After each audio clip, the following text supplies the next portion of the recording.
ఒక్క క్షణం కోపం మనకు అత్యంత దగ్గర వాళ్ళనే దూరం చేస్తుందా? అందరికీ నమస్కారం. ఒకసారి శివపార్వతులు తమ ఇద్దరి కుమారులైన గణేశుడు, కార్తికేయుల మధ్య పోటీ పెట్టారు.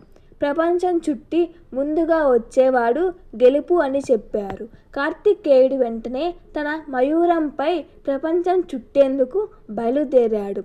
అతను నిజంగా చాలా కష్టపడి ప్రయాణం చేశాడు.